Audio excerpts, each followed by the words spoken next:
Many people have tried positive thinking. They repeated affirmations, forced optimistic thoughts, and told themselves to stay positive no matter what.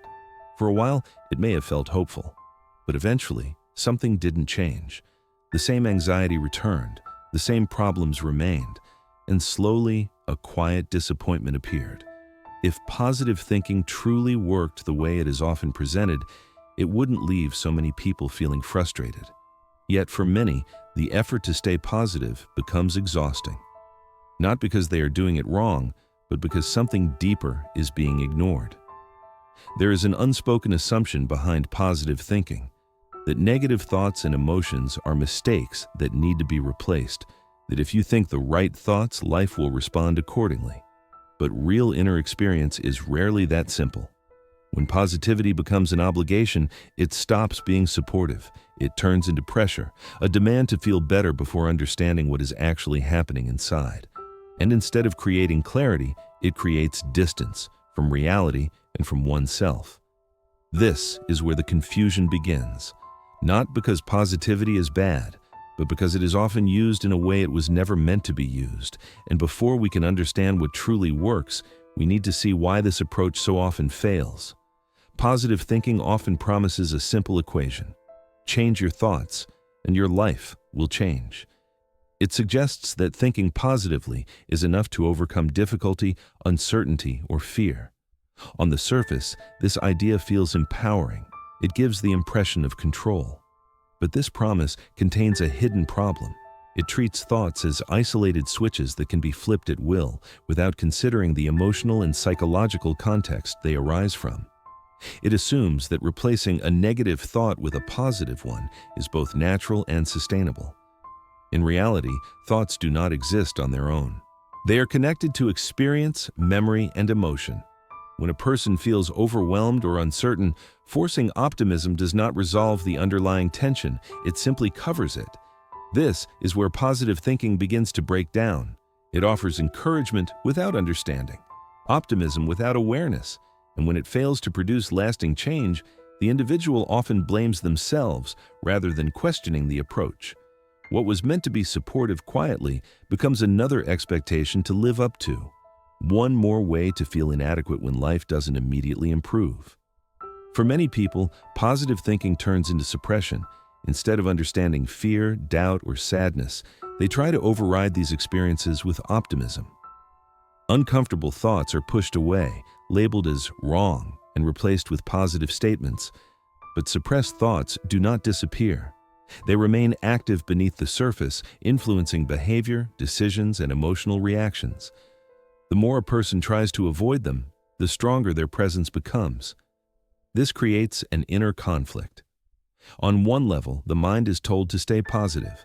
On another, the body and emotions signal that something is not resolved. The result is tension, not transformation.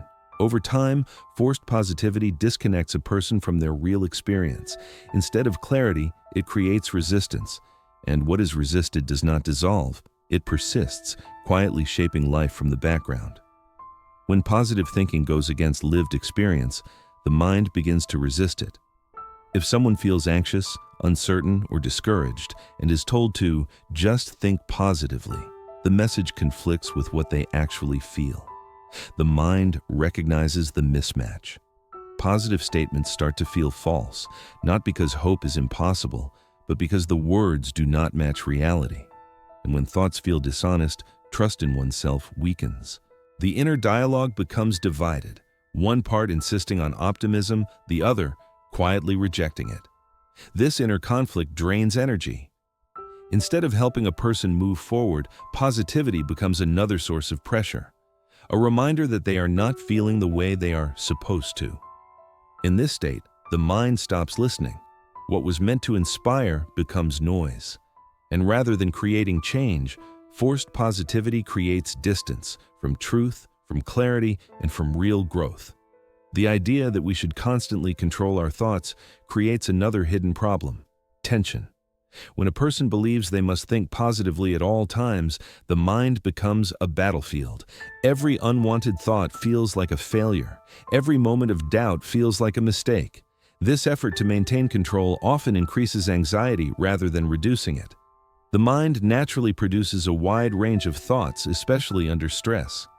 Trying to suppress or replace them only draws more attention to them, strengthening their impact. Instead of feeling empowered, a person becomes hypervigilant. They monitor their inner world, judge it, and attempt to correct it.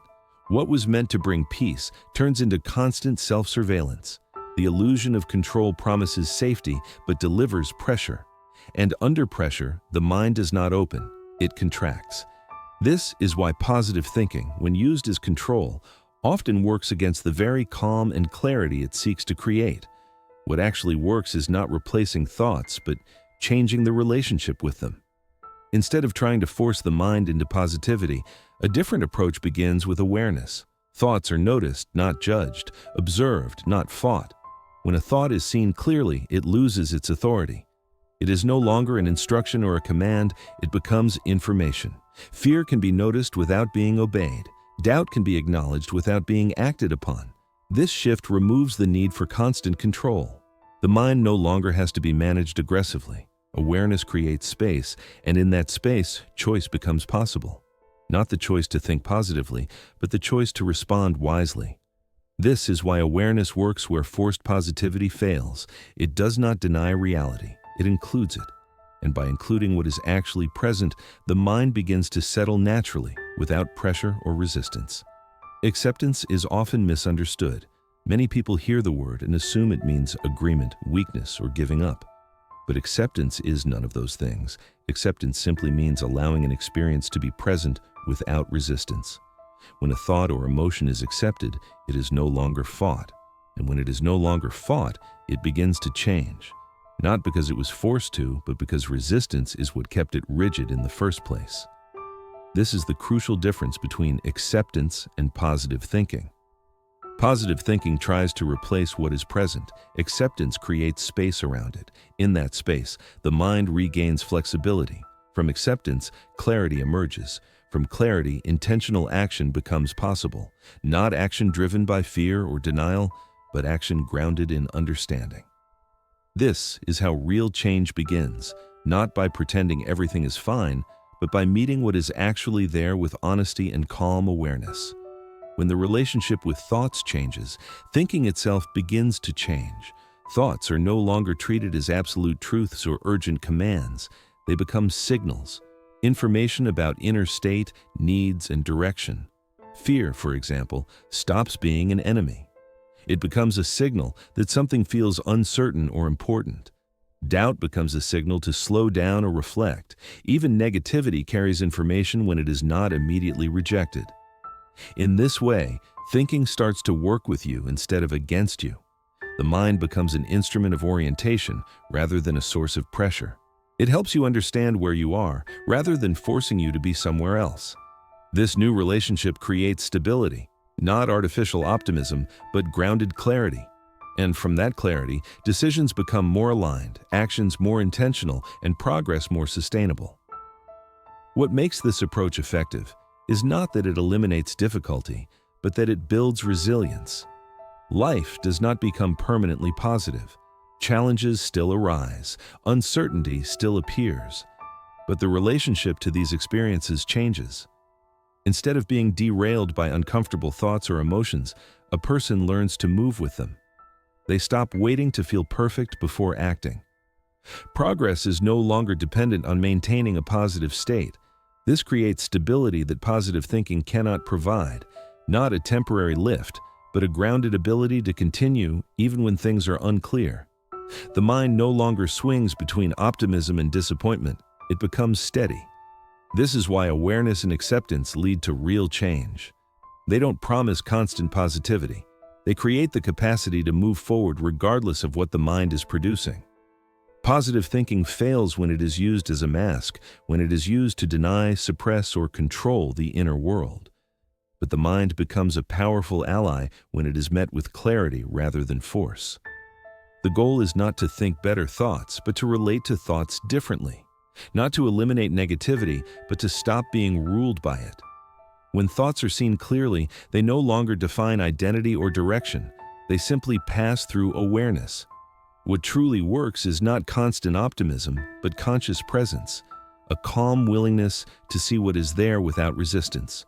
From that place, the mind settles on its own, and action becomes natural rather than forced.